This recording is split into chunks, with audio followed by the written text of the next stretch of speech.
You're about to enter into a new world of knowledge, curiosities, and high strangeness. This is a podcast of Straight Up Strange Productions. You're listening to Mysteries and Monsters.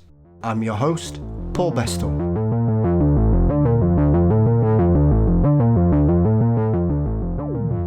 This week, I welcome back the wonderful Insha Fitzpatrick to discuss her latest book, Chilling with Ghosts. The second in her supernatural series, Insha and I discuss the way to deal with the elephants in the room when it comes to the supernatural, death and grief. We also look into some of the cases covered inside, and some of the theories about what ghosts are, some haunted hotels and scary films, before heading off to dive into her latest project. And 4 words say it all, the Salem Witch Trials. It's always a delight spending time in Insha's company. But before that, as always, don't forget you can support Mysteries and Monsters by signing up at patreon.com/mysteriesandmonsters. $4 a month gets you ad-free episodes, guaranteed early releases, bonus content, and more. We're now also on Apple Premium, so if you want to sign up that way rather than Patreon to get your episodes extra early, by the time you hear this, it'll already be live. You can click the link in the show notes for either and sign up there. Mysteries and Monsters is across all social media platforms. Please subscribe to the Mysteries and Monsters channel on YouTube. Don't forget you can also visit mysteriesandmonsters.com for news, episodes and Mysteries and Monsters merchandise. Thank you as always to Dean Bestall for his marvellous artwork. Thank you of course to the wonderful Weary Pines for my intro and outro music. And the show is produced by Brennan Storr of the Ghost Story Guys. Mysteries and Monsters is delighted to be also a part of the Straight Up Strange network. So, let's get spooky and start chilling with some ghosts.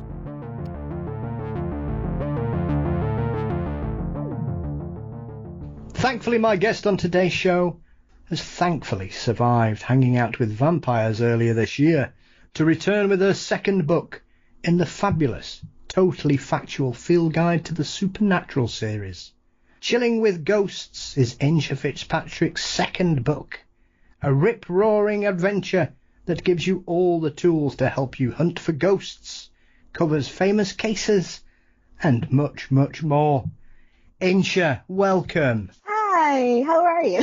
I'm very well. It's lovely to have you back. It's awesome to be back. I love this. I'm always excited when somebody's as happy as you are to return, Insha. I must have done something right the first time we spoke. Oh.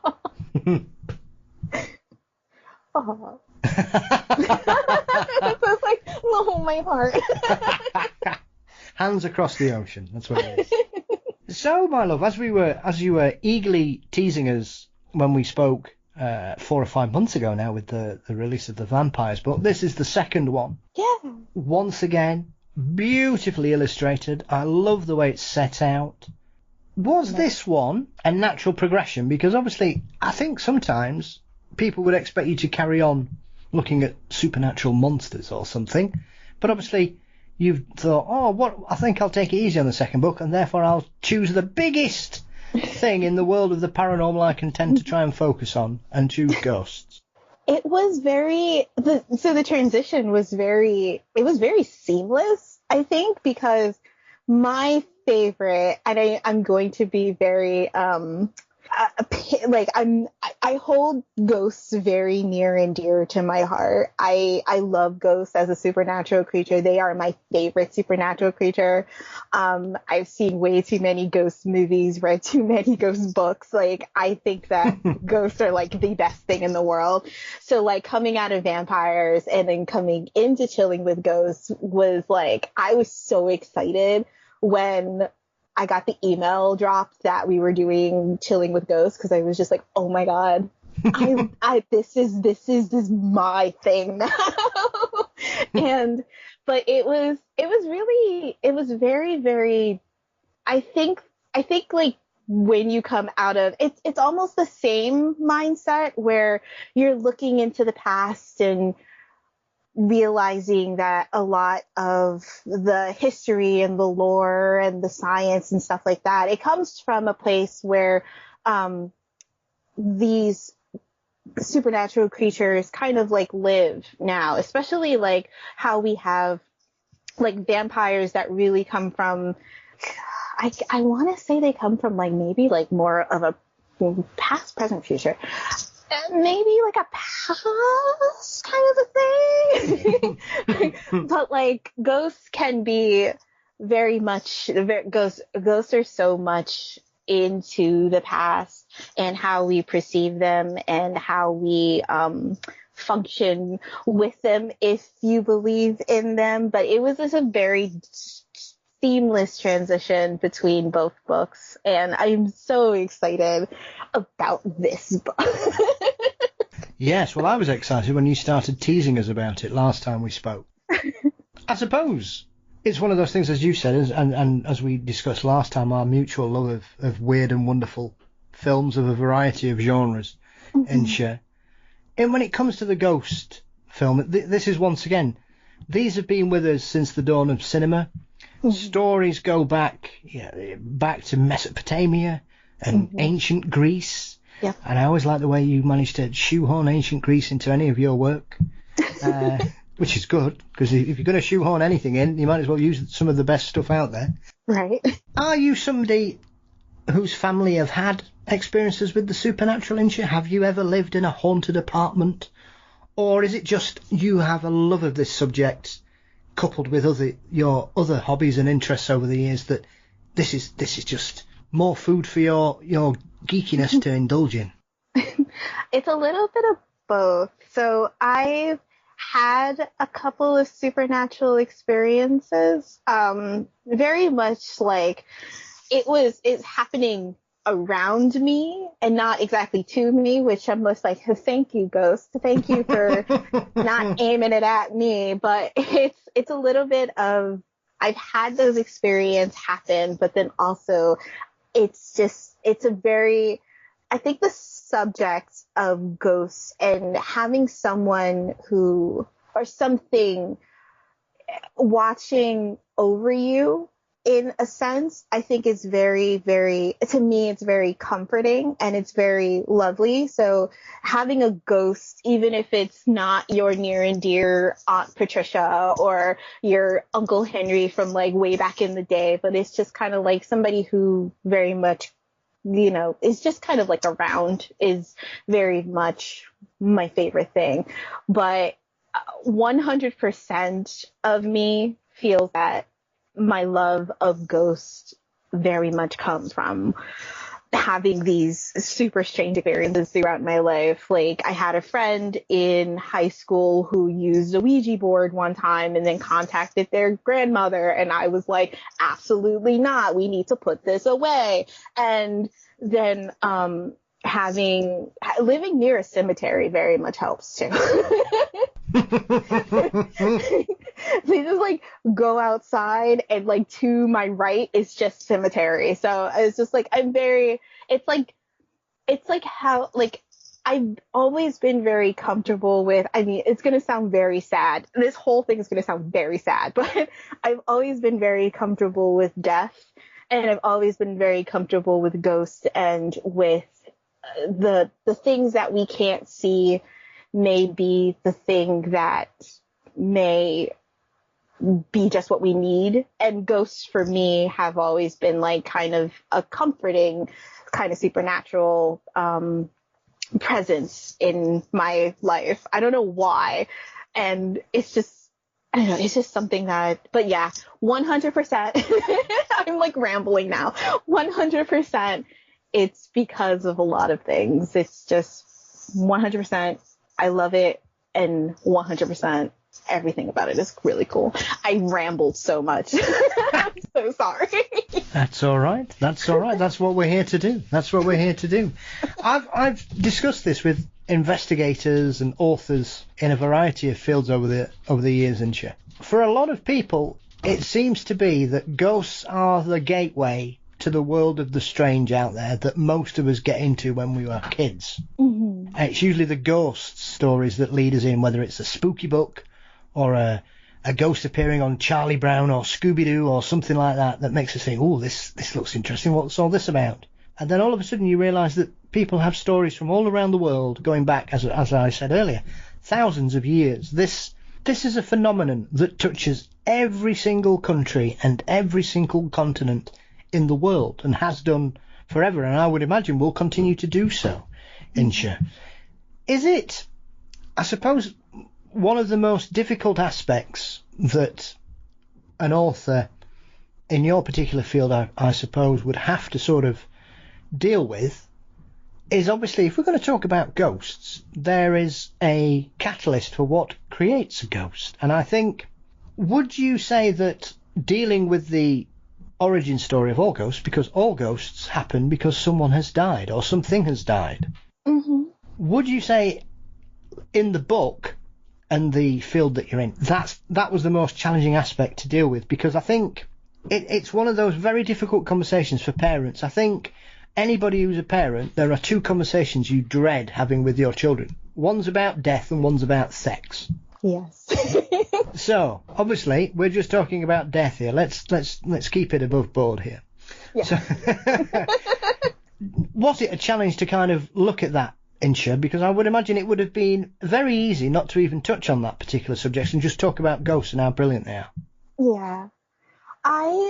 It's very funny. I was the one who I approached my editor about it, and I wrote it into my first draft, and I legitimately was just like on the side where like Google Drive, like Google Docs is, like where you put a comment, I was just like, I think like I really think we need to talk about death because I think death, well, how you just said, like death is a really difficult subject for a lot of parents to tell kids, and really difficult for kids to understand, like especially because most of the time the first person who a kid the first time a kid meets death in a weird way or grief or loss is with a grandparent or with an animal, and it's very difficult to kind of like wrap your mind around, how to speak to someone about this subject without over explaining it and under explaining it. You want to tell them the truth and you want to tell them what death entails, but at the same exact time, you want to pull back a little bit and you want to just be like, well, this happened. Like it's a kind of a combination where it's like, this happens to everyone. This will happen to you eventually, but I don't want to shy away from the really difficult subject matter of it. And so I remember when I had to ask my editor, hey, can we put this in? And she thought it was brilliant, 100%, because like, you have to talk about death if you're going to talk about ghosts. That's like literally how you just said. It's the first thing that you have to talk about. And I remember rewriting it 4 times because how I just said, like, I didn't want to be too over-explaining, not too under-explaining, but also talk about loss and grief as well in a sidebar, because I think that's very much where death leads. It leads to a sense of loss and a sense of grief. And I think kids do need to know that. But it was difficult in order to balance that difficult subject matter inside my head but I think what helped me write it and me explain it to any kid was just like, how would I have wanted to be talked about this? Like how would I have wanted my parents to talk to me about it? Because like in my household, like we kind of didn't talk about like really heavy subjects. So like me is just kind of just like, if I had a kid or me talking to my kid self, how would I want to just speak on death, loss, and grief? And especially death, loss, and grief is saying that your loved one isn't really gone, but they're gone physically, but they're not really gone, emotionally, and, anything, like you keep those memories with you. But it was a little difficult kind of like trying to balance it out, but that really helped, just like understanding myself and how I would want to be talked to and how I think parents would want to just be like, here's the subject. I'm going to go in the other room.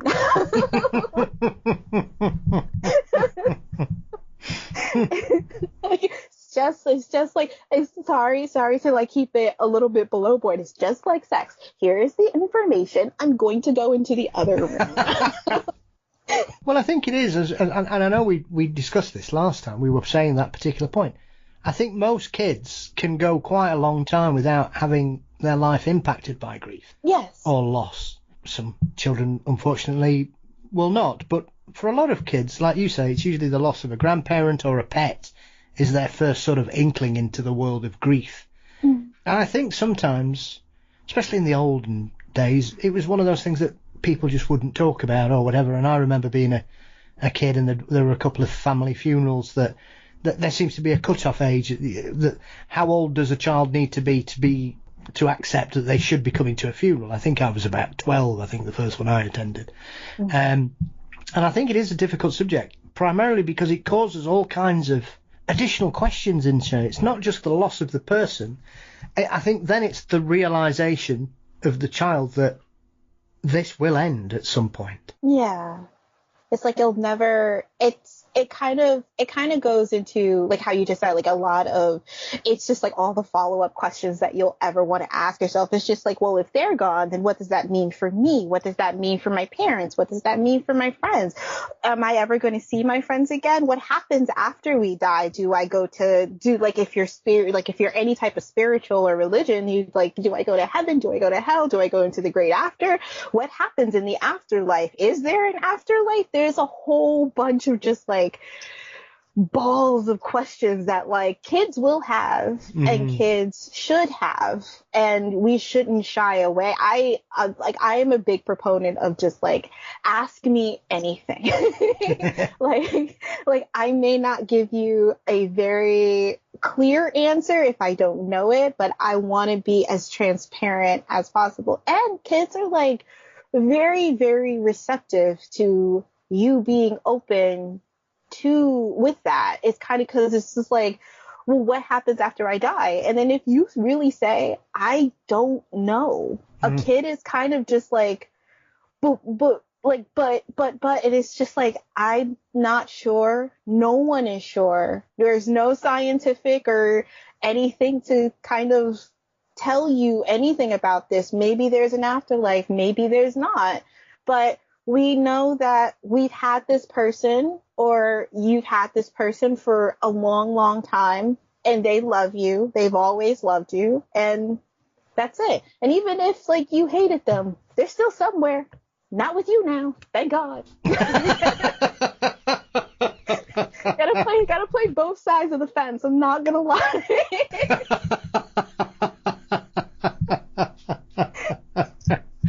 Yes, it's always best to try, let's be honest, there are always two sides to every story, yes.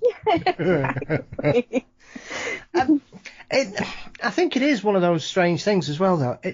I don't know, Insha, like you were saying there, I've always had that position in my social circle with friends who have had kids growing up. There, a lot of them are very inquisitive, and we've always been very open about talking about certain subjects. And I was always I don't know, go and ask Uncle Paul, that kind of thing. Because they'd always ask questions about weird things. Go and speak to Uncle Paul. And like when all their kids got into Marvel Comics, they were all like breathing. Oh, thank God. Well, we'll just let them bother Paul for 3 hours in the pub instead. And so I remember once having a conversation with one of my friend's sons, who's now 21. I went to his 21st earlier this year, which makes you think, oh God, where is time going? Why is he taller than me? What's happening? And we were having a conversation, and he just said to me, oh, bears eat people. Do bears eat people? And I said, of course, I'm going to give him the right answer. I said, yes, of course they do. They are, the largest land-based carnivore, and there are several species, and yes, they will kill you. And that was the end of the conversation. An hour later, he sat on the stairs crying his eyes out because he's terrified a bear's going to smash the front door down and eat us. Oh. I mean, I'm kind of the same way, where it's like, if somebody, because I remember like my little cousins or Like, even like when I worked at a library, kids would come up and ask me questions all the time. It's just like, why is this like this? Why is this like this? And I would give them a straightforward answer. Like, honest, like, obviously, like, on a level of like a kid, but I would be like, yeah, this is why this is. And then if they had more questions, I'd be like, Gucci. But then if they didn't, I'd be like, okay. There was only like one instance, I think, where like a kid had to come back and like ask me follow-up questions. And it was only because like, I think I gave them a cryptid book at the library. And then they were just like, wait, does Bigfoot like exist? And I was just like, well, we don't know. But at the same time, maybe. And they were just like, are you kidding me? And I'm like, no. I was like, I don't know what you want me to say. I mean, maybe. I mean, like, we also like have maybe the Jersey Devil here. And they were just like, what? And I'm just like, am I teaching this child like a really invaluable lesson about like cryptids and like supernatural creatures that may or may not exist? But but like he was super into it, but also like now scared of Bigfoot. It's just like, I mean, you gotta keep on your toes, my guy. Like, if Bigfoot comes in tomorrow, you gotta know. I suppose it can be quite interesting when you get a child who's very sort of interested in certain subjects, that they can go to a certain part and then suddenly, as you say, discover something like Bigfoot, and then they discover the Jersey Devil, and then they think, why do my parents keep wanting to go camping if these things are in the woods? Right? It's kind of like, maybe we shouldn't. I've read this book. I'm the librarian said that they may or may not be real, but I don't know. I don't want to get eaten. I don't think you do either. They wake up one morning and their child is suddenly running all the time, trying to get fit, and they're thinking, what's going on here? I just don't need to be the slowest person in my family. Really? That's insane. That would be so funny and also insane to say. It's just like, you guys got to get fit too. Let's go. Absolutely. I mean, that's why, there's a famous meme there saying, if you see a bear, just remember, you just need to be faster than whoever you're with. And that's very true. Having watched Cocaine Bear recently, Insha, that's wise advice. Oh my God, 100%. I suppose as well, when you've dealt with the challenging topics, after that, really, it's pretty interesting that you can kind of move on pretty quickly, because I think once you establish the parameters of death and grief for a younger reader, I think, as you say, and as you've done in the book, you've done it very balanced. You've dealt with it in a very mature way, without, as you say, talking down to them or over explaining something. It's very simple. It's very matter of fact. This is what happens, unfortunately, to everything that lives. Mm-hmm. However, these are things, because there are other moments in the book where you give tips for people who are who might be feeling a bit down, a bit grief-stricken, need to take some moments. And I think often we forget about that, because it's always that kind of attitude that sometimes people just presume everybody's getting on with things and they're all right. And I think as we've become a more mature, well, most of the time, a more mature race of people, one would suggest, that we are dealing with these subjects in a far more welcoming and secure environment, that people can talk about how they're feeling. And this kind of ludicrous presumption, Insha, that grief has a sell-by date, that you'll be sad for a month and then you'll be all right, because it never works like that, and everybody's different. Some people can move on very quickly. I know a very dear friend of mine who lost his father very suddenly. He didn't cry for 6 months. And then one day it just burst out of him like a dam. Yeah. And he couldn't stop. He was like a child. He couldn't stop. And it was awful to see, but it was also clearly very cathartic for him, because he'd obviously bottled it up, because he was now the man of the family and the oldest boy. And I don't know, it's this really old school way, whereas throw me a box of Kleenex at a funeral because I'll probably get through it, I very much wear my heart on my sleeve. I'm the complete opposite. And so it's very interesting because we've always had very balanced conversations and very open discussions about feelings and grief and loss and love and things like that. So for me, when it happened to somebody as close to me, and obviously affected me a great deal because his father was a lovely man, it shocked me that he just fell into this old school, you shall not cry. Mm-hmm. It's a lot. Oh man, when I think the thing with when how do I want to start this? It's kind of like when death hits us, sometimes, how you said, it'll hit us like a freight train. Sometimes we'll cry, sometimes we'll shout, hoot and holler all day long. We want them back so badly. But then grief and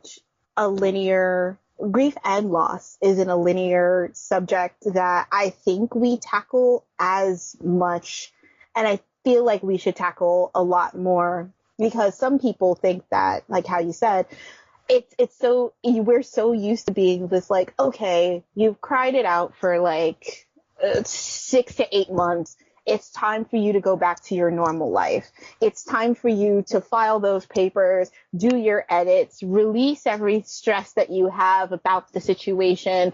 She's like, they're done, they're gone, that's over. However, when it comes to grief, I remember when my godfather, he like died recently, and I was legitimately like, I'm still kind of in that place of, I won't see him again. But this, like, it feels so weird to not see him again that sometimes I'm just kind of like, I feel like I should, I feel like I cried a lot because I'm like a sensitive, like, human specimen, but at the same time, it still hurts after a long time, because like it's been like a couple of months now and I'm still kind of like, I'll never see like my godfather again. That's so weird to me. But here's what I'm going to talk about, a movie that I think does grief in a really interesting way that I think we're talking about now. I recently saw the movie Talk to Me. Yes. And I have some issues with the movie, but at the same time, I am in love with how the grief was portrayed, because it shows that like the month that her mom died, you would think that they would get over that very, very quickly. But the thing is that took months. And even one of the dialogues at the party that really got to me was, oh God, one of the kids, they were like, they basically called her a sad sack and was just like, it's been months now. Yeah. When is she going to get over this? And it's just like, and you can tell that they probably haven't, or they probably haven't dealt with that level of grief because that was their mother. And they also probably haven't dealt with this kind of grief in a long time, or they deal with it very much differently. But the way that grief was handled in that movie, just saying that like they held on to their very last breath, that this was like a legitimate thing, like the ghost of their mother, the presence of their mother, the essence of their mother was still lingering around and wanting to connect with them and wanting to be with them, and she needed to also be with her mother. I think that it shows there's no time limit. There's no ceiling that you can hit for how grief hits you. And it'll probably hit you in like 4 years, 5 years, 10 years. One day you'll probably be like in a like rocking chair and be crying because like you lost your mom like 70 years ago. Like it's it's just, there's so many different factors of grief. And I think the thing that's really interesting, and I think the thing to tell kids as well, is that grief doesn't go away. You'll miss that person, and missing somebody isn't weakness, and it's not bad. It's honestly, it's honoring them inside of yourself and making sure that, like, you know, you're doing the best that you can. And you can be sad, and then there's help if you're sad for like long periods of time and you feel like you're stuck in it. And yeah, but like there's just no time limit for that kind of stuff. And there are people out there to help. But yeah, I'm so sorry to your friend too. Hug for them. Yeah, he's a good lad. You know what I mean? It's one of very strange scenarios that sometimes happens in life, where you meet people who are completely fit, and then all of a sudden they get a terminal diagnosis from absolutely nowhere, and it's just it was a very strange scenario. I mean, it's like 27 years ago now. It's a long time. You know, we were young men when it happened, and it is one of those things, because the other show I co-host, Insha, the Ghost Story Guys, we hear quite a lot of first-hand reports. We get listeners who email in about personal experiences that they've had. And we talk about grief and loss and dealing with things, and how there is no time limit, and you should take as long as you need to deal with it, rather than trying to fit into some imaginary timetable of grief. Yeah, because there's nothing worse than somebody telling you how to feel. Get over it. Nothing worse. Yeah. Get over it. What's wrong with you? Like as soon as somebody, I feel like I've gotten into a place in my life where dealing with grief, dealing with loss, even dealing with like other like mental illnesses like depression or anxiety and stuff like that, when people like literally go like, oh, just get over it, or pray it away, or it'll be fine. And then I'm just like, hear me out. I'm dealing with this the best that I can. Yes.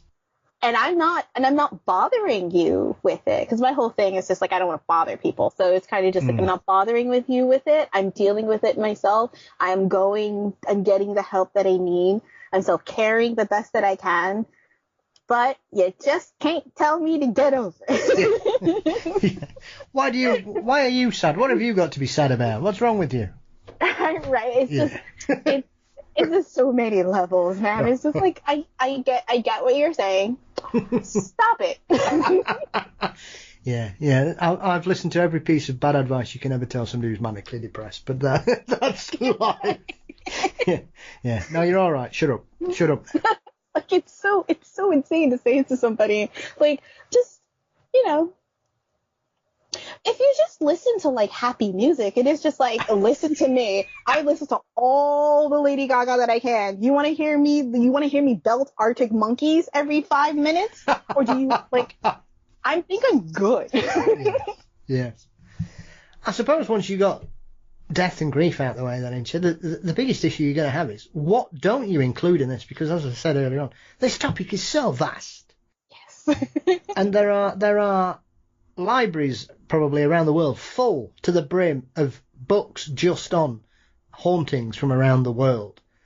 I suppose when you're writing a book aimed at a particular audience, you've got to kind of pitch it, because I would imagine a lot of kids who are making their first steps into the paranormal and the supernatural as young adults and young readers, they've probably been sort of pushed away from a lot of the cases that we know very well as adults. And once again, you've got that kind of conundrum about what do you include and what don't you include.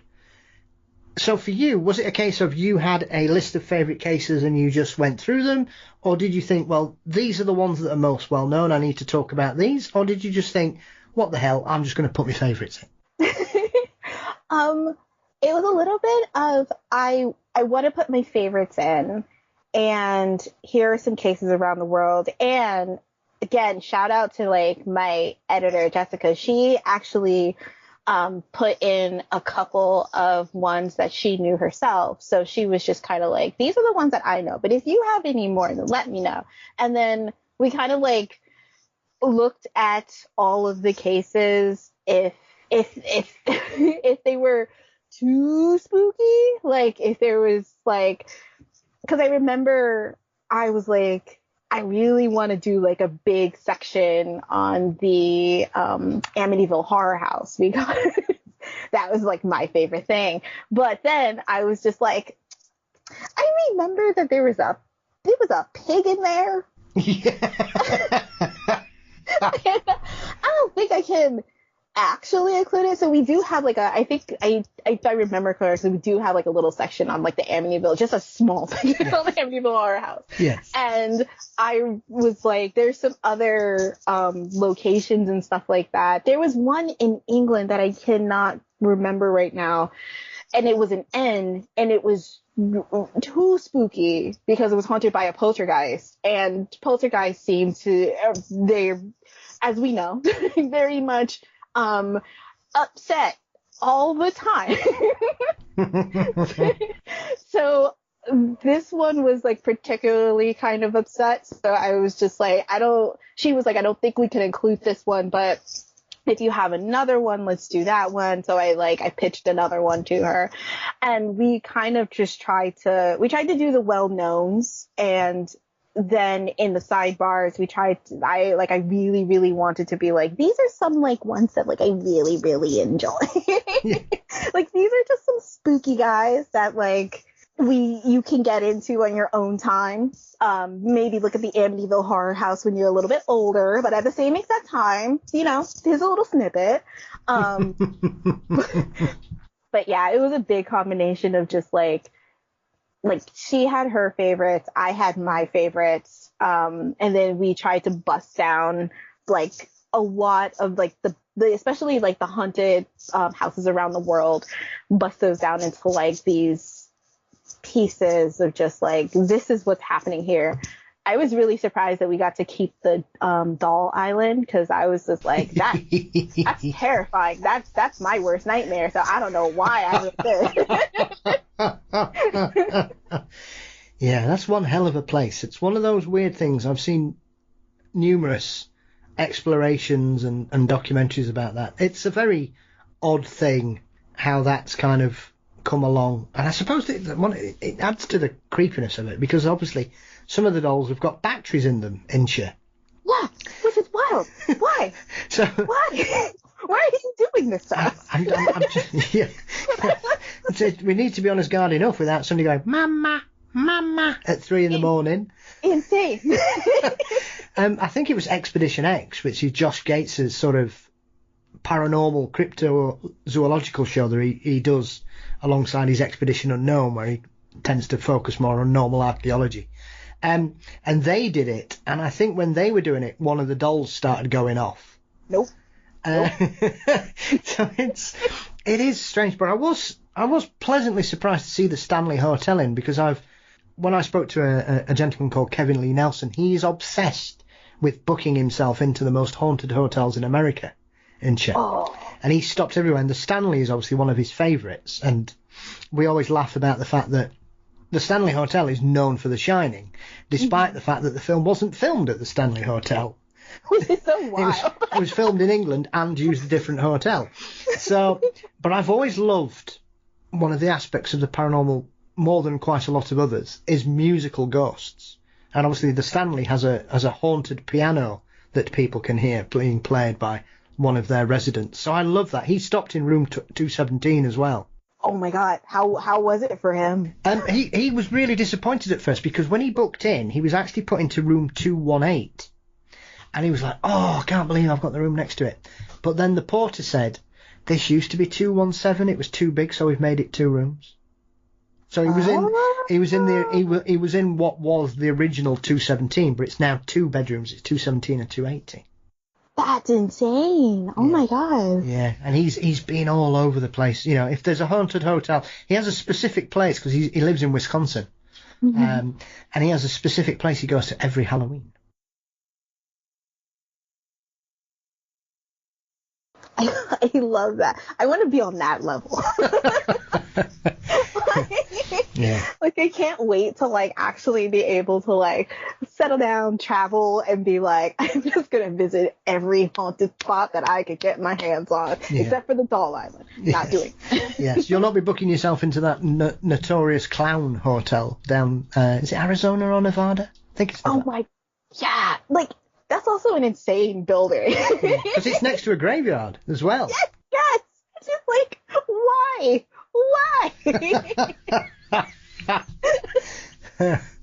So, but it just shows you, because I know one of the other strange stories about the Stanley Hotel is they had a gas leak there, and it blew up the foyer, and one of the cleaners was on the floor above it, and it blew them up, but they survived. I think they broke their leg. Oh, but they survived. Yeah. There was a leaking gas lamp, I think. I do remember that story. And I was like, yo. I'm not prepared to join the rest of the disembodied residents here just yet, thank you. Time to find a new job. Yes. So I just love a haunted hotel, and it's when I speak to, because obviously I've spoken to a lot of paranormal researchers and investigators, it's always really interesting when we speak to people from North America, Insha, because over here every pub seems to have a ghost, and they'll tell you, we've got a ghost, come in here, we've got a ghost, have a pint here, we've got a ghost. And then you go to certain places in America and they go, don't mention the ghost, we don't want to talk about the ghost. But other places, like the Stanley, have just gone, we don't care. Because paranormal tourism is a big thing. Yeah.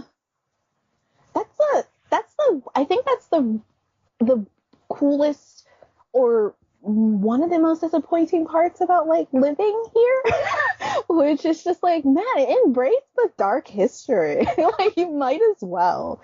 And it's kind of cooler to embrace the dark history. I mean, like, there are some parts that, like, obviously you can embrace, like if there was like a really insane grisly just quadruple murder or something, but at the same time, if there's a ghost in your building, hey, just let it happen. I think that's why, like, the oh my god, what is it called? It's the hotel that a lot of people can book into, but at the same exact time they won't let them in. It was the one where this college student named Issa Lamb. The Cecil Hotel was one hotel that, like, I think, as much as they want to get away from their haunted history, I think that if you just embraced it fully, it would be something really cool to, like, actually dive into. But the Cecil Hotel also has had like a ton of problems recently. Yes. Like there was like somebody else who got like either injured or murdered in there. And then it's just kind of like, maybe here's the thing, after you don't, maybe not embrace it, close it down. Yes. Or, you know, make it into something kind of cool, like a museum or something like that. Because there was a lot of really famous guests in there too, just like the Chelsea Hotel. Yes. But that one, I think, is still going through construction, but there was a lot of really famous people in there. And there have been stories of like paranormal activity in both the Chelsea and the Cecil Hotel. And especially because I live close to New York City, the Chelsea Hotel has always been like really, really interesting to me because of all the famous figures that live there, and even the famous figures who have died there or just want to go back. It's so haunted like hotels, probably the coolest thing, but also absolutely terrifying because you have to sleep there. Yes. There is a very famous one in Milwaukee, and I can't use the name of the hotel because when I once did a show talking about haunted hotspots in Milwaukee and Wisconsin, the name of the hotel saw me receive a strike on YouTube because I don't know what they thought I was talking about. And they wouldn't tell me what was wrong. So I thought the only thing that could have been slightly misconstrued was the name of the hotel, because it sounds like something a bit rude, to say the least. Which is a real shame, because this particular hotel has a real reputation, because I think it's the Milwaukee Brewers baseball team. When they have opponents come to play them, that's where they put them. And there are several well-known baseball players who will not stop in that, as one of them said recently, that goddamn spooky place. That's kind of cool. I'm not gonna lie, that's kind of cool. Embrace that. Just embrace that. Like, if you're literally like the spooky capital of Milwaukee, I would put that on every single billboard that anybody could see within their eyesight. Like, that's insane. Yeah. But also, I completely understand the baseball players who are just kind of like, no, thank you. Yeah. I earn enough. I'm stopping somewhere else. Bugger this. I'm off. But it happens. It's one of those, you'll see it probably about once a year, Insha. There will be a story pop up in the sports papers about a baseball player who's either not stayed there or had a really bad night. I know opponents have claimed that they are deliberately put there to try and psych them out. That's wild. But I don't know of any other sport team that use the paranormal as some kind of an advantage. So who knows? That sounds like our American sports team. Well, yes. I've followed the NFL for a very long time, Insha, so I'm aware of the certain foibles certain teams have. To say the least, especially not too far away from the northeast of the United States, in a particular state that used to win a lot but don't seem to be doing so well these days. Anyway, moving on. We'll not talk about the Patriots anymore. Probably because my team's been rubbish for 30 years. Anyway, moving on. As always, as well, you've got some wonderful recipes. I do like the Ecto Slime that you've advised under no circumstances eat this. Please don't eat it. always put a big warning in things like that. Like I said, as with the first book, Insha, I just love the way these are designed. I love the artwork. Once again, you've got Lillian doing everything again, which is beautiful, the way it looks, the typesetting in it, the little spacing pages. It's a beautiful thing to read. I had heard of you before we spoke about Hunting with Vampires. I am definitely now a fan. Whenever I speak to anybody who's got kids who your work would appeal to, which, though, to be fair, I love them, so what does the age mean to anything, Insha? I will bore them senseless about how good your books are. So when it comes to that kind of thing, has it been a deliberate kind of way of constructing both books that they are very different subjects, but they are basically set out in a very similar way in regards to the way it looks in the insert pages and your little quirky sort of recipes and quizzes and you've even got how to create your own ghost story in here. Oh my god, I love the ghost story. I pitched that and I was just like, so I'm a massive D&D nerd and I just want to use dice. But I think so. Shout out to Lilla and Andy for the art and the design. They are out of this world. Every time I get like the proofs for Lilla's artwork, I am absolutely blown away. Like every single thing is just like, it's so good and it's so spooky, and I'm just like, I just want your art on my skin. Like I might get one of her crows from this book, because I'm obsessed with her art. And then Andy's designs are so well done, and it really flows into like the series that it needs to be, kind of just like the red and then now the blue and then maybe whatever else we do too.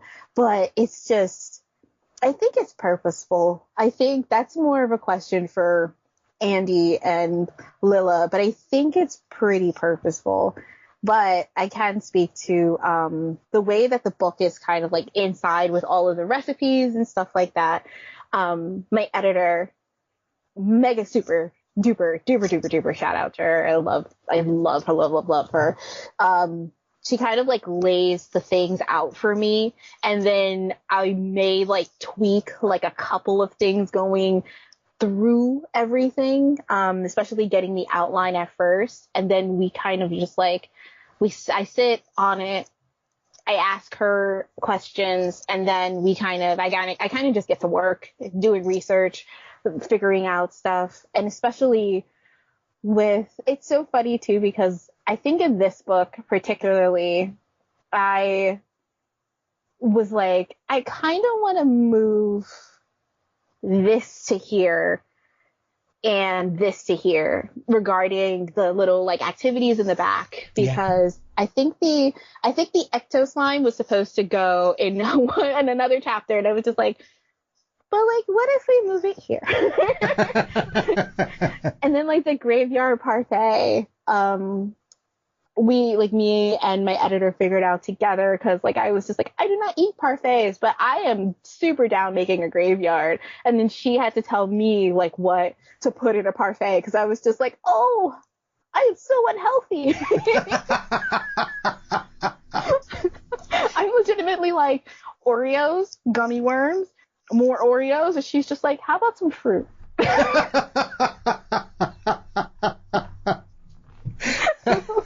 I'm like, okay. But what my favorite, I think I'm gonna sound biased again, but out of like all the activities I think we have laid out in this book, I think my favorite one has got to be the ghost, make your own ghost story one, the storytelling one. Yeah. Because it's storytelling, which I love. And it's a really cool interactive way to just have kids make up these really cool like ghost scenarios that like we've all have read. If you're really into ghost stories, you totally read ghost stories. If you're not into ghost stories, you probably read like a ghost story adjacent. And I think it's a really clever way, not to pat myself on the chest. I don't like doing that, but it's just like, I think it's like a really clever way to like make up a story that is not only a really cool story for you to test out, and if you don't like ghosts, you could like always insert something else. But it's also like a cool way to just show what's like how storytelling, like another different way that storytelling can come about, especially like within, because like there's so many ghost stories out there. They come from so many cool places, and we need more. I'm like itching for more ghost stories. So like if you like get a Six Sided Die and roll yourself a ghost story, I want to read it one day. Well, it's one of those. I mean, one of my favourite films of any genre is the original, The Haunting. Oh my God! And I love the book, Shirley Jackson. It's an incredible book. It's one of those. The thing I love so much about the original, it is the perfect haunted house film because you never see anything. Yes. It's all implied. It's all noise. It's all sound. It's just, it's deeply atmospheric. Yes. And it's one of those classics. There are numerous films throughout the history of cinema and in literature as well where you have, on the face of it, a very simple story. And I think sometimes the most simple of ghost stories are usually the most effective, Insha, because they are the ones that cause the reader or the viewer to create the fear in their mind rather than being told what they should be afraid of. Yes, absolutely. It's a wonderful book. Anyway, sorry, carry on. No. It's so good. Like it's one of my favorite too. Like I am obsessed still to this day, very much obsessed with The Haunting, the original movie, because I can't get. It's like every time I watch it, I always want to be like, how did they do that? And it's just with the angles and with the fear of all of these people, and even like just the psychological like thriller of it all is so well done, and it's so beautifully shot, and it's like a close-up of a door has never scared me more. I'm just like, go, no thank you, goodbye. But it's so wonderful. And even like oh my God, what's that movie? Ooh, I'm going to get it in my mind. Have you ever seen The Sentinel? Yes. The Sentinel is like, it's so well done, so good, but at the same time, it's not like an overt ghost story, 100% not, but at the same time, it's one of those stories that I'm just like, if I got haunted by all of this, we wouldn't be here right now. But like a lot of ghost stories, and especially a lot of ghost stories, particularly in media, I 100% agree with you. I don't think you need too much to have like a really endearing and wonderful and deep ghost story, especially because ghost stories, again, come from a place of like death, grief, and loss. So we're kind of going by the perspective, not even of the ghost, but of the person who has to deal with that. One very, very cool ghost story, which everybody's just like, that's not a ghost story. And I'm just like, girl, that is a ghost story and nobody can tell me different. It's like Rebecca from Alfred Hitchcock. Of course it is. It's such a wonderfully told ghost story. Like, it's not even like, it's a haunting. And it's a haunting of, like, I think his name is Maxwell in the movie. Like, it's a haunting of like the husband from his wife. He's still dealing with grief and loss of her. Yes. And then it's a haunting of the new Mrs. De Winter. She doesn't even have a name.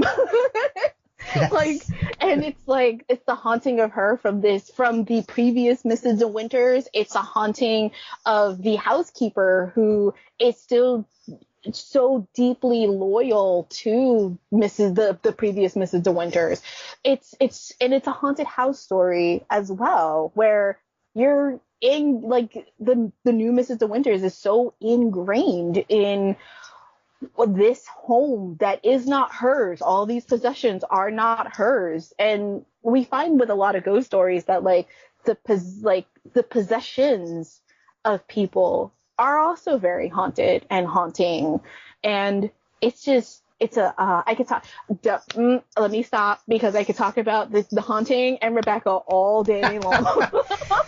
Yeah. Well, I think the thing that connects them both as well, especially Rebecca, and I've heard this from people, in my friends over the years, when you tell them that book was written in 1938, it really surprises people. And I don't understand why, because I'm not sure whether it's the design of the book, that it's written in that gothic horror style, Insha. But obviously Daphne du Maurier released that. That was released in 1938. And then I think Hitchcock's film was about 3 or 4 years later. So it was a massive hit. And then obviously Hollywood bought the rights near enough straight away, which is also very unusual for that particular period. And so I think that, along with The Haunting, I mean, one of my very favourite films, and it reduces me to tears every time I see it. I've seen it, I don't know, too many times, is A Matter of Life and Death.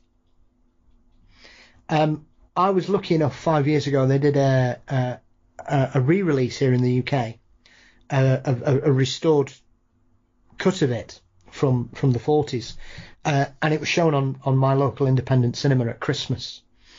And it was just remarkable. And that's a film I stumbled across by accident in the late 90s. And it was just on a TV channel here for some reason. And I put it on, and David Niven popped up. And I thought, hello, I like David Niven. Let's see what's going on here. And then by the end of it, it's like middle of the afternoon, Insha. At the end of it, I'm in floods of tears, crying my eyes. I'm going to come, oh, it's so lovely. You know? Yeah. But if you look at that film, and you know, that's all about life and death, and it's got that strange kind of Wizard of Oz feel, that fantasy is black and white. It's kind of the opposite to the Wizard of Oz. Reality is colour, and the fantasy world is black and white. Mm-hmm. And the whole theme of if somebody escapes death and finds a reason to live, should they be taken to heaven? Hard lines, or should they be able to say, my life's completely different now, I deserve to live, is a wonderful, wonderful question that just challenges everybody's feelings about how they see the world around them. I just love it, because it's a spooky film, it's quite sad, but it's also so unashamedly romantic. Yes. That's I feel like that's a lot of what we're missing, and hear me out. It's a lot of like what we're missing in like a lot of ghost stories. It's just kind of like even like, I'm not talking about like the romantic as in like, you know, girl falls for guy and stuff like that. But it's just like there is a level of romance that just like this movie makes you swoon. Like, because like even with Rebecca, I'm just like all of this horrible stuff is happening to like the new Mrs. De Winters, and I'm just like, man, I'm in love with this. And it's just, yeah, I love that movie too. It's so wonderfully done. And I feel like us as a society do not talk about the original, The Haunting, enough, and we only talk about like the remake, and it's just like, man, no, we need to go back. Like, let's talk about what remake? What are you talking about? There was a remake? No. I'm sure there wasn't a remake directed by the same man who gave us Speed.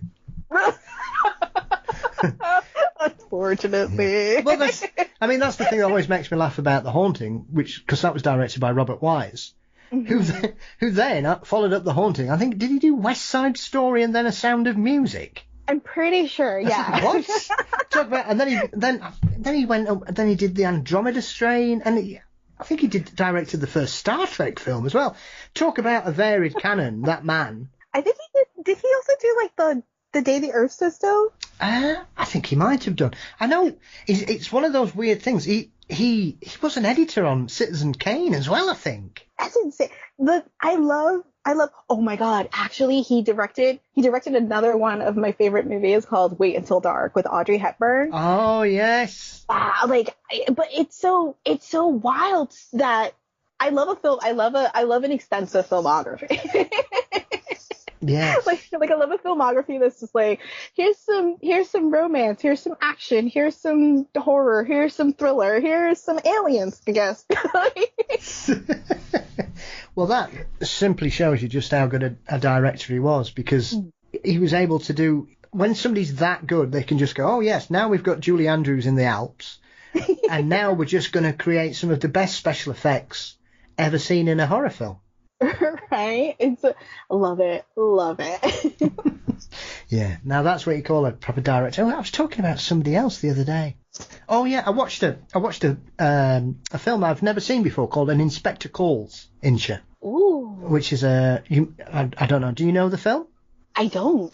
So it's a J.B. Priestley play that was adapted. It's been adapted several times. It's one of those.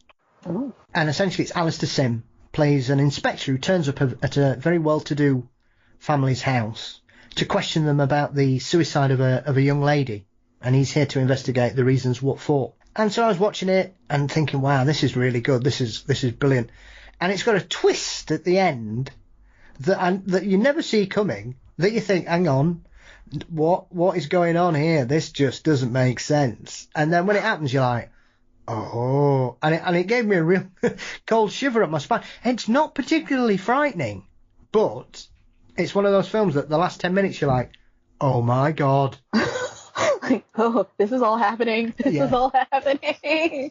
And then I discovered that apparently loads of people are aware of it, and for some reason my English class at school, we weren't given the choice to read it, because I'd have bitten somebody's hand off to read that at school. That's amazing. I love discoveries. Yeah. Like that, but that sounds so cool. I'm looking it up immediately after this call.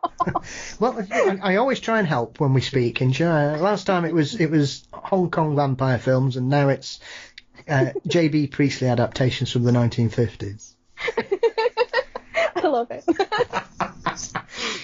Well, obviously, Hanging with Vampires has done really well. Chilling with Ghosts is wonderful. Is there going to be, I don't know, Mooching with Monsters next? Oh my God, that's actually a really good title. I can't say we're cooking something, but I can't say just what yet. I'm always super bad. I'm trying to get better at secret. Okay, I will not push it. I will not put you under any more pressure, Insha. Well, I'm delighted. I hope so, because these two books are brilliant. They're really good. Like I say, I'm not just saying this because we're having a conversation. I was blown away with the first one. It made me laugh. The second one has done exactly the same.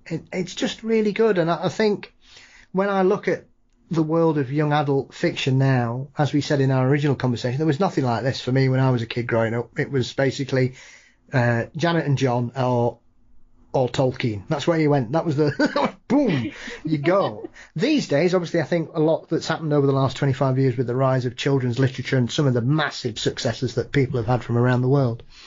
I enjoyed the recent adaptation of Lockwood and Co. because I wasn't aware of that series of books, which is a very interesting sort of supernatural detective story that is focused on the fact that only children up to a certain age can see ghosts, and the world is infected with ghosts, and only children can chase them and kill them. I love that show. And I was really impressed with it because I didn't know anything about it at all. And then it popped up. I saw the trailer. I thought, well, it's got ghosts. It's set in London. Right, we'll have this. Like, I gotta watch it now. God. Yeah. But that show is actually like, I'm so upset that show like got canceled. I think that show could have went on for like a long time if it wanted to. It's like it's almost sometimes that they get these ideas and they do them, and then they kind of silently release them and hope that nobody sees it, which I just can't get my head round, because clearly it didn't, it's not been made on a shoestring.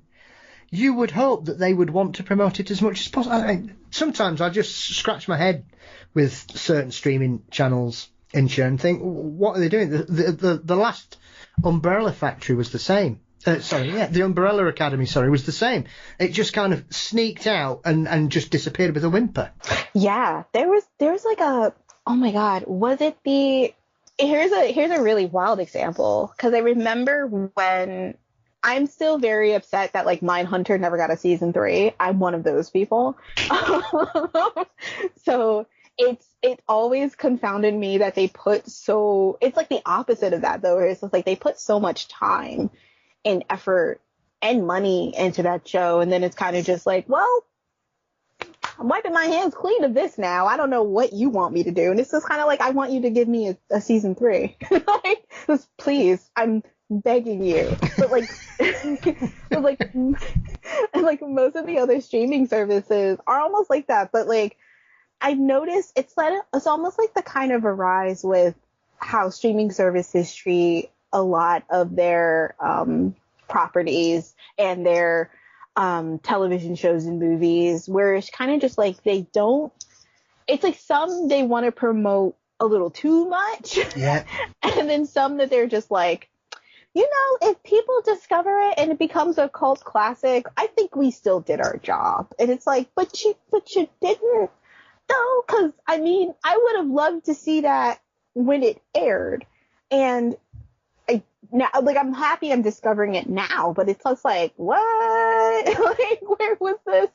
Like, where was this? Why didn't you promote it any more than you originally wanted to? Because, like, Umbrella, like, a great example is Umbrella Academy. And I think a lot of the DC shows, like with Doom Patrol and stuff like that, those kind of flew under the radar until we all were like, wait, it's getting canceled? What happened? Yeah. It is peculiar, especially, I mean, my geeky love is Mystery Science Theater 3000. Oh my God. Which I discovered on many a late night in the 90s. So when it came back on Netflix, I was like super stoked.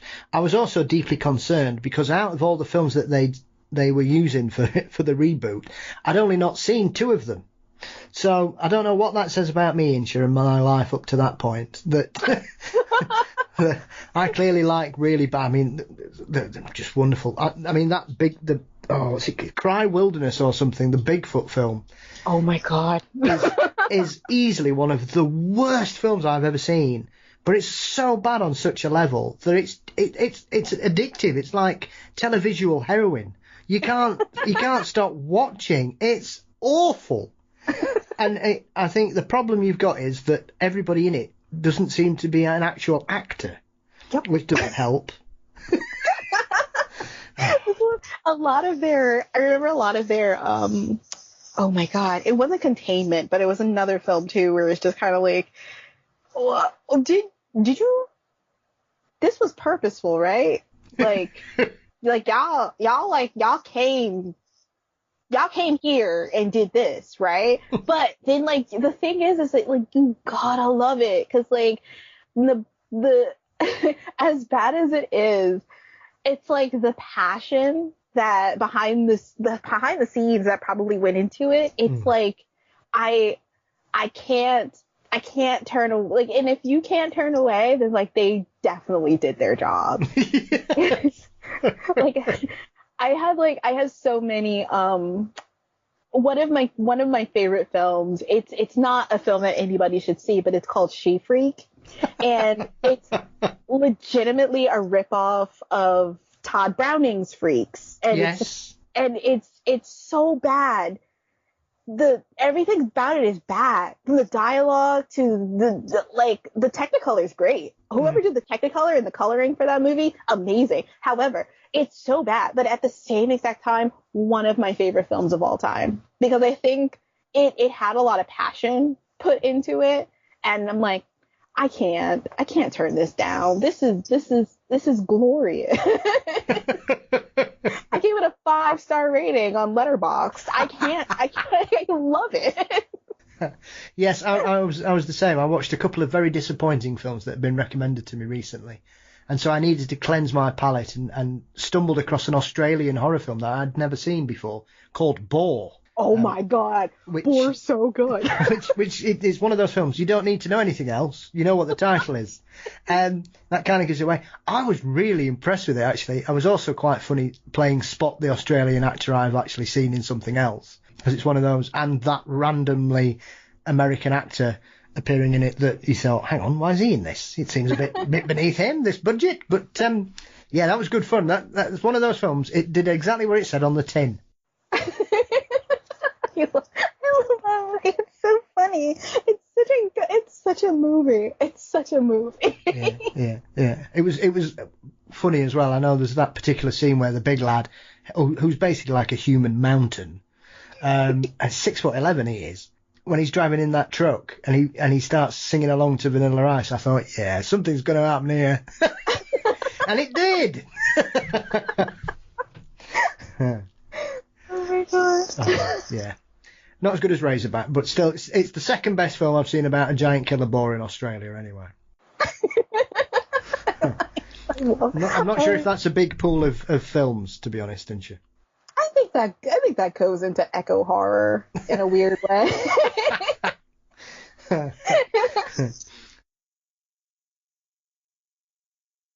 So, as with Chilling with Ghosts, you obviously need to do more in your time, and so you've got another book coming out very shortly, which is probably for you guys in North America anyway, though I would say we know of the case extremely well everywhere else as well. You are doing a book on the Salem Witch Trials. I am. Now, how exciting was that? Because I would imagine, following on from the Rosa Parks book, this is another historical incident that I think, especially over the last 20 years, Insha, I have seen a real sea change in the way these particular cases were viewed to how they are viewed now. That the general sensible consensus when we look back at these cases is, what a bloody disgrace this is. These are travesties of the judicial system on the highest order. I mean, Salem is one of the worst examples of people being sentenced to horrific deaths on the word of an angry child, which I find, it's one of those, when you look at the evidence now, you just go, what on earth was everybody thinking? They'd gone mad. Yup. It's really interesting though, because like even diving into the history, because I already knew witches are like another one of my favorite things, so it's kind of just like diving into the Salem Witch Trials and already kind of knowing the prehistory of the Salem Witch Trials, where Elizabeth and Abigail like accused people of bewitching them and making them sign the Devil's Book and stuff like that. It's kind of just like, you look at it as an adult, not even as a kid, but as an adult, and you go, what? But then you realize too that like it's not far off from how people are today. And I think that diving into the Salem Witch Trials really showed me, especially as a perspective of how speculation and mass hysteria kind of roam about without any farsight into how it was going to become this massive thing. Because like once you legitimately say they did that to me, and you have no proof to back it up, and it's only from hearsay, it's kind of just like, what do you do with that? Especially from the words of a kid. That's really, really important. It's really important to listen to everybody, but it's really important to listen to a child because like they can tell you stuff that like you really wouldn't know. So, but at the same exact time, it's also really, really important to listen to every single side of the story. And with Salem Witch Trials, I like diving into probably the most unheard and unsung, and the person who's did what they could to survive. Her name's Tituba, and actually seeing this from her perspective, it changes a lot of what we know about the Salem Witch Trials and how the Salem Witch Trials were conducted and how we view Tituba, because I think a lot of people still view Tituba as like one of those people who was just like, she was the catalyst of, this whole thing happening. And it's just like, she wasn't. She was an enslaved woman who was accused. And it's unfortunate that the way everything went about, but it's like actually getting to see and hear from her the book made me cry so many times. Because I was just like the choices that she makes, which like I really hope that like everybody gets a copy, because like the choice that she made, I think we could look at it as a selfish choice. Yes. But I think at the same time, I think we should look at it as survival, and survival from a woman who was a slave, and survival from a woman who was probably not to get kind of like into it, but it's just like probably getting like abused and had to think about her husband and her child who were also slaves. Like it's kind of just like you want to think about like, and again, we may look at that as a selfish choice, but at the same exact time, I think we should reevaluate and look at it as a tale of survival and a tale of keeping yourself close in order to not have anything worse happen, because sometimes that's just needed. Like it's kind of like keeping yourself, keeping a hold on yourself and how to just deal with all of these things that are happening, especially in a time period like in the 1692. It's like, oh god. I think as well, it's one of those cases that people presume that this kind of reflection on it or thirst for this particular horrific incident in history is a modern thing. But I've been aware of Salem since I read The Crucible as a young lad. My mum said, you've got to read this book. It's about witchcraft. Arthur Miller, read this play. And so I've always been aware of it. Obviously, ironically, as we were saying, my mum's currently in Canada, and always, whenever she goes to Canada, they visit Salem, as my mum identifies with Wicca in general.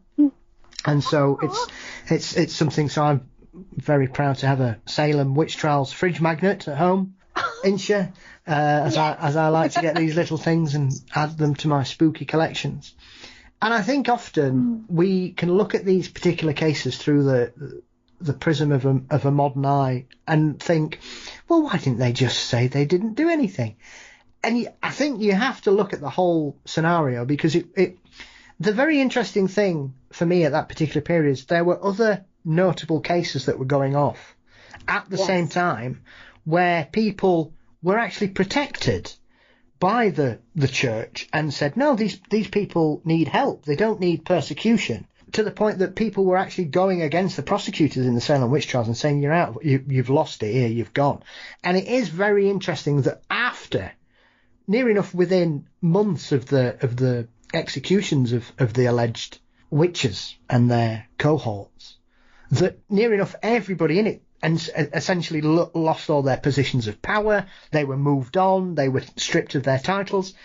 Clearly, people were watching and thinking, when are they going to stop? When are they going to stop? And then they went, oh my God, they haven't stopped. Yeah. Yeah. And like, I think in like 2001, I think the like Massachusetts kind of finally was just like, okay, everybody from the Salem Witch Trials is exonerated, and but I'm just like, that doesn't make it okay.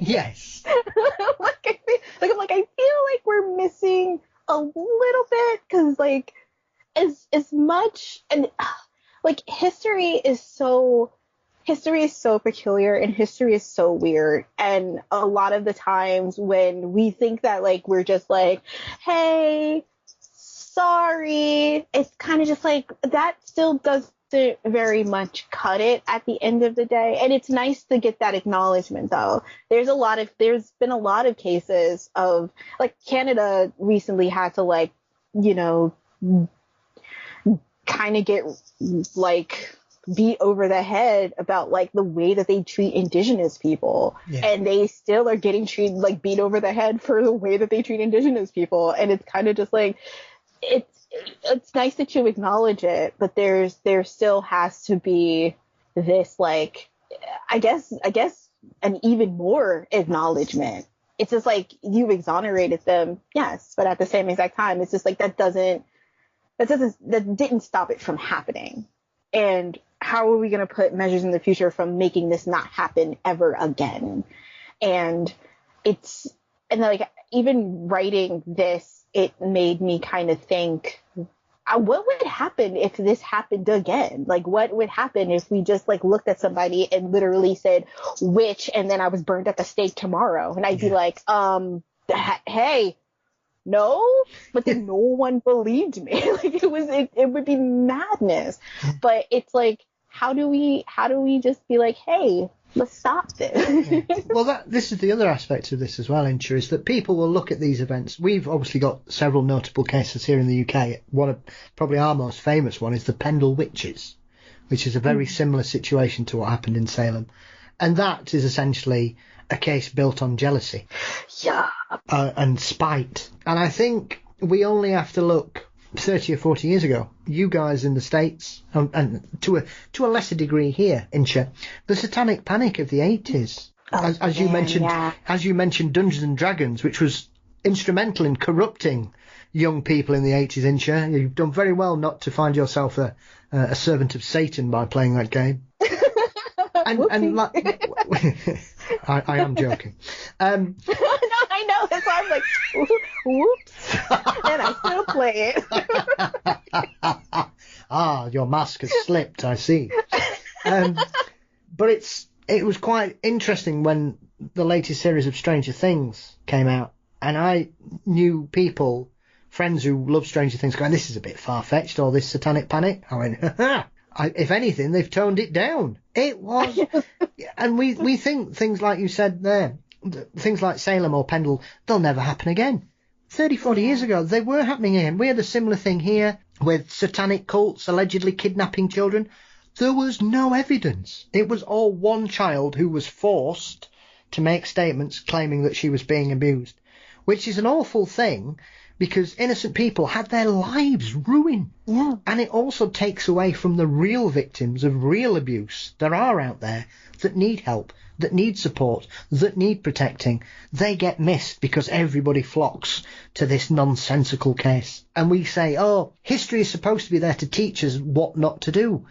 And yet it happens time and time and time again. Yeah. It's like here in the States too, where we have these like anti-trans bills like just going all over the place, because like people think that like anybody who's trans is going to like snatch up your kids. And it's just like, how about you deal with some real problems and let people live their lives the best way that they know how right now. Yeah. Like, trans is not a crime, and it's so insane that, again, like how we just said, it's kind of just like, how do you make these things not happen anymore? How do you protect people who need to be protected? It's almost like, I think that's why, like, a little bit of me writing this was just kind of like, how do you tell a story of someone who survived so much and just wanted to live their lives the best way that they could in a family that, like, within a family that they cared about, and in a place that doesn't love them. And it's so difficult to, like, because I had to, like, put myself into that position where every day is like that. Like, as a Black woman, it's kind of just like we put ourselves in these, like, nobody loves us, but at the same exact time, it's just like we're supposed to love everybody. And it's very, very difficult. So with Tituba, it's like almost putting a little bit of my perspective in that is just like, how do you survive all of this without, I guess, being selfish, without like kind of shifting away your morals, without making yourself known more? Because it's just like, I just want a quiet life, dude. Just want to take care of my family, and then this happens. So it's just kind of like, how do you survive? Yeah. Absolutely. I think there are people from all parts of society who can identify with aspects of the Salem Witch Trials, Insha, be it down to their origins, their upbringing, their sexuality, the way they dress, their skin colour, their personality. It depends. It's not often who you are, it's where you're born that decides whether you can fight through it. And often, like you say there, as with Tabitha, it's this instinct to survive, and people will say, well, why didn't you stand up? Why didn't you do the right thing? Doing the right thing would have seen people die even more. And sometimes you've got to quit while you're ahead, keep your head down, and just hope they don't come for you.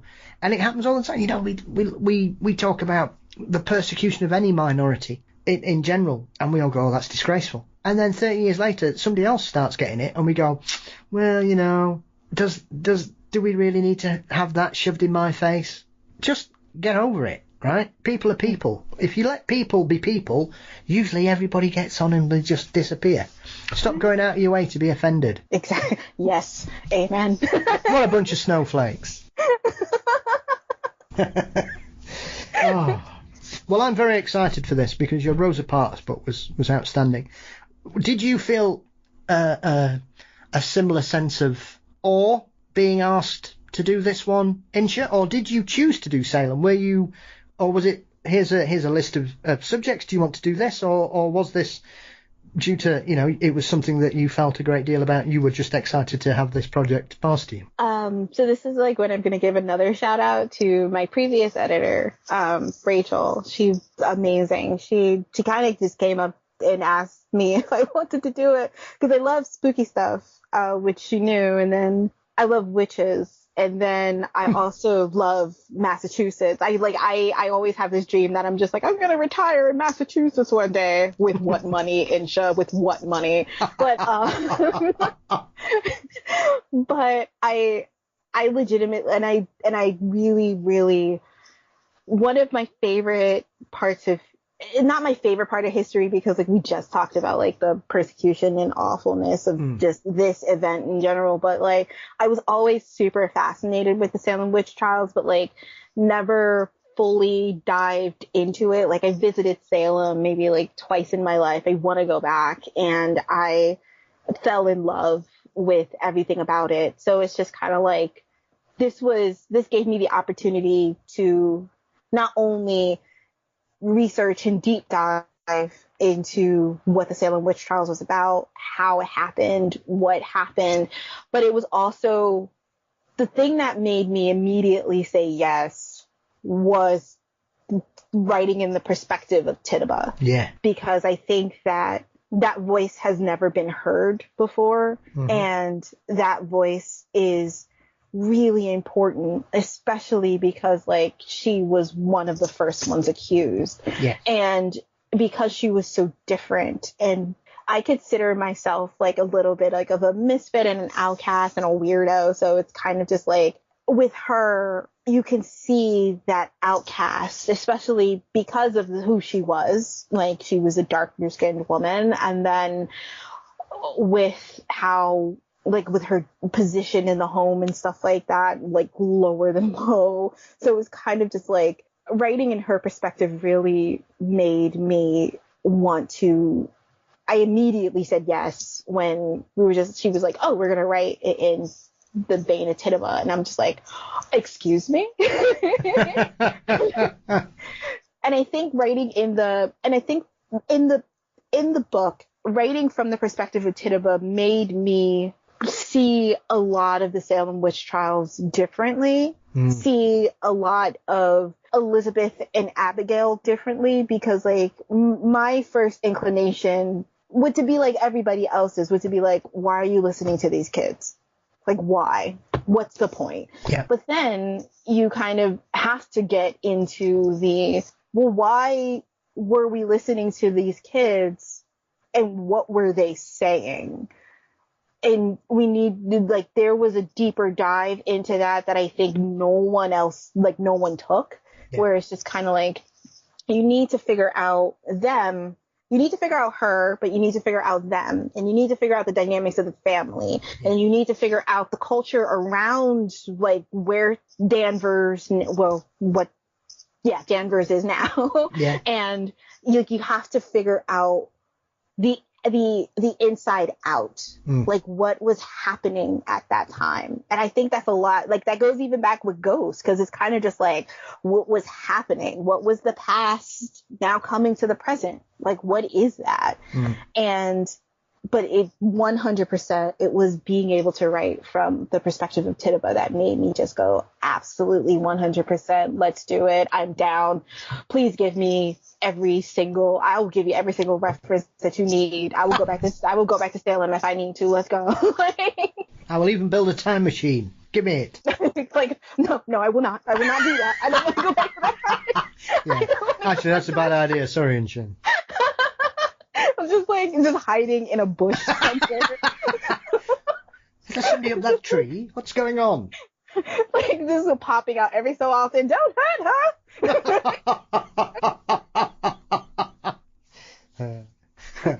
I think one of the best things that anybody's ever said about the Salem Witch Trials is the legendary American historian George Lincoln Burr, who simply said that the Salem Witch Trials was the rock that smashed theocracy in the United States. Yeah. Which I think is a very pertinent thing, because whilst I'm sure some still carried on afterwards, it certainly seemed to be the summit of this mass hysteria that seemed to grip the area, thankfully. Though, strangely enough, I spoke to author John LeMay, who specialises in wonderful stories from the papers of the 19th century, and show featuring all kinds of weird encounters that cowboys have had with vampires and monsters and all kinds of crazy creatures running about the Old West. Oh, that's so cool. and his latest book is about witches in New Mexico. And when I spoke to him last, we were talking about some of the strange encounters with creatures. And in his last book, he was talking about the witch persecution in the Navajo tribe after the Trail of Tears, which is one of those things that gets completely overlooked, because I think everybody focuses obviously on the horrendous events of the Trail of Tears. And that blew up into a whole persecution. I think 40 people were murdered. Oh my God. Because everybody was blaming each other for being a witch. And you would think, well, how has that cross-pollinated into that culture, especially in that particular area? It's the other end of the country. It's nearly 200 years after what happened at Salem, and yet you had the same thing, which was essentially, well, that guy can grow fruit on his land, and I can't grow anything. Therefore, he must be a witch. Yeah. And that's 150 years ago. Like, it's so wild. It's like the smallest little.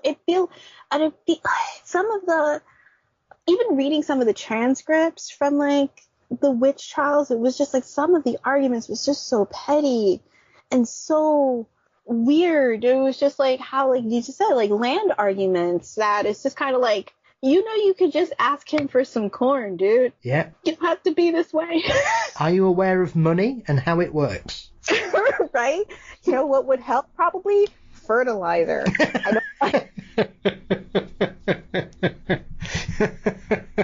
Yes, they were. Horticulture was not big in that particular era, I think, for a while. Insha. Yes, fertilizer was a long way off from those people, unfortunately. So that book's coming out. I mean, I'm just astounded by the fact that you've got these two wonderfully spooky books, both dealing with fascinating topics, but both coming from very different angles. And as always, I will wish you the very best of success with both of them. I'm sure they will do very well, as they should, for someone as talented and as passionate about these subjects as you are. What's next for you, Insha? What else are you going to do next? I would imagine nothing you tell me next will surprise me. Oh God. Or is it all a secret and you can't say? Most of them are all a secret and I can't say. But I have some really, really, really cool things coming, which I'm particularly really excited about. Like this one thing that these two things that I'm really excited for, like the world to actually finally know, and then cross his fingers for more totally factual guides because I love them so much. But yeah, it's just I'm doing a lot. I'm working a lot. I'm holding a lot of secrets inside my body. I'm just like, please let me talk about it. But I'm also like trying to work on some new things, like maybe something like I have a small position at my friend's company called Storytelling Collective. So I'm working with them, trying to do some things with them. And yeah, it's a lot of me. It's a lot of me just like, what else you got? So is there a dream project out there in all the things that you love that you would love to have a crack at? Would you like to write a superhero series for one of the big hitters, Insha, or would you like to delve more into historical supernatural mysteries? Man, I think my absolute 100% dream project, or two of them actually, is one to write my own, it's a small dream, but to write my own Final Girl. Yeah. And to just have her be dope. Yeah. And to write something in the vein of just a really cool folk horror. Excellent. Yeah, because it's one of my absolute dreams is to write like folk horror stuff. So like I'm like, brain, please get to working. I really would like to do this thing. Yes, well, currently I've got a friend who's on tour in Scotland around the Western Isles, and I've told him if he gets invited to go anywhere called Summer Isle to ignore them. Please. Please. You see people just gathering sticks. just I don't care. Swim. Yes. Swim. A wet death's better than a hot one. Right? You're in the middle of the ocean. All of a sudden, you just see like people just holding hands and cheering. Just go. Just be like, nope, that's not for me. That's not the call to come back. Yeah. Oh, well, excellent.